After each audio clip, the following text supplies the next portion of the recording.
E se a obesidade não for uma questão de falta de força de vontade, mas sim uma complexa falha biológica? Bom, é exatamente nisso que a gente vai mergulhar agora. Vamos juntos desvendar a ciência por trás de uma das maiores crises de saúde do nosso tempo.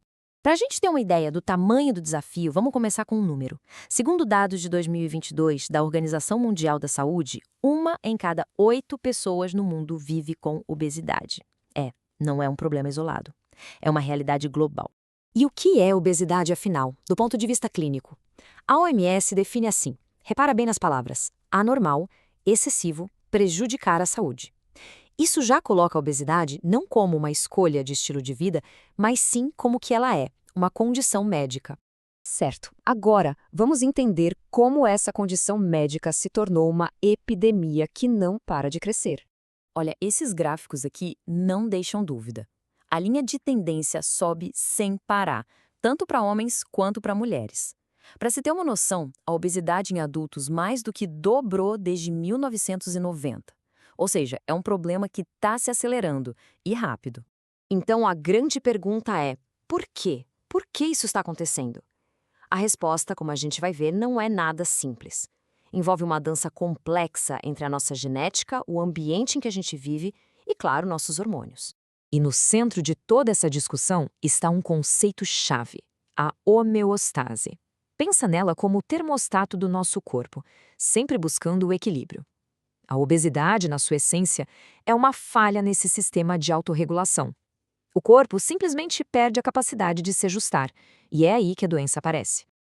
Então, um ponto crucial aqui é que a obesidade não é só culpa dos genes, nem só do ambiente. É o resultado da interação entre os dois. O genótipo é como se fosse o nosso roteiro genético, o que a gente herda. Já o fenótipo é como essa peça encenada no palco da vida, com todas as influências do mundo lá fora. Essa imagem aqui ilustra essa ideia de um jeito genial. Pensa nessas peças de quebra-cabeça. A predisposição genética de alguém pode ou não encaixar perfeitamente com o ambiente em que essa pessoa vive, e isso leva a resultados de saúde completamente diferentes. Ok, vamos agora conhecer os dois protagonistas hormonais dessa história toda. De um lado, a gente tem a leptina, que é o sinal de chega, tô satisfeito. Do outro, a grelina, que é o alarme de opa, bora comer. E os dois conversam diretamente com o nosso cérebro. A leptina, então, é o nosso freio natural. Ela é produzida pelas células de gordura e a mensagem que ela manda para o cérebro é bem clara. Olha, as reservas de energia estão cheias, pode parar de comer, tá tudo bem? Já a grelina é o oposto, é o acelerador. Produzida lá no estômago, ela sobe para o cérebro e diz: o tanque está vazio, precisamos de combustível. É ela que nos dá aquele empurrãozinho para procurar comida. Mas e quando essa conversa entre os hormônios, esse sistema super bem calibrado de freios e aceleradores, simplesmente para de funcionar como deveria? O que acontece? Essa aqui é a pergunta de US$ 1 milhão, né? Se o nosso corpo tem um sistema tão inteligente para dizer pare de comer, por que, em tantos casos, essa mensagem não é ouvida? Primeiro, vamos ver o sistema funcionando como um reloginho. Como o diagrama mostra, a leptina é liberada pela gordura, viaja até o cérebro e o cérebro recebe o sinal de saciedade. Qual o resultado? A pessoa para de comer. Simples, eficiente, perfeito.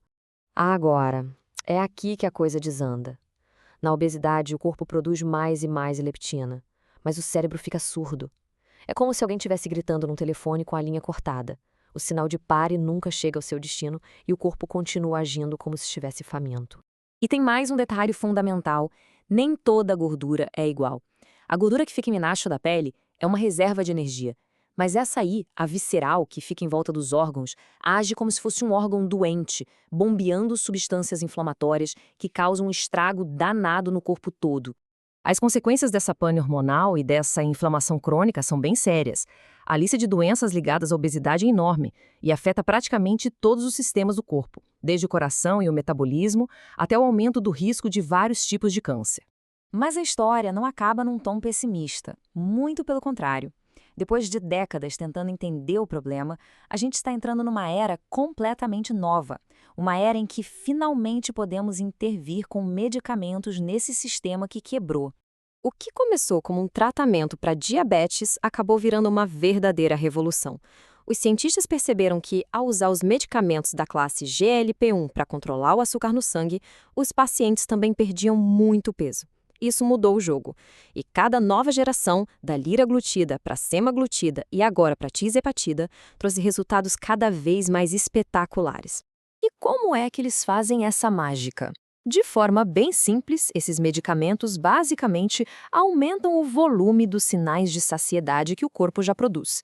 Eles fazem o cérebro finalmente ouvir a mensagem de que já deu de comida, além de otimizar a forma como o corpo gerencia o açúcar. Esse gráfico aqui mostra o salto gigantesco na eficácia.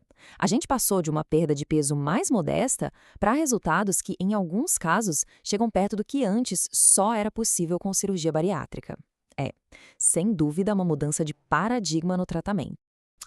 E uma coisa que gera muita confusão são os nomes, né? É importante a gente entender que a mesma molécula pode ter nomes comerciais diferentes.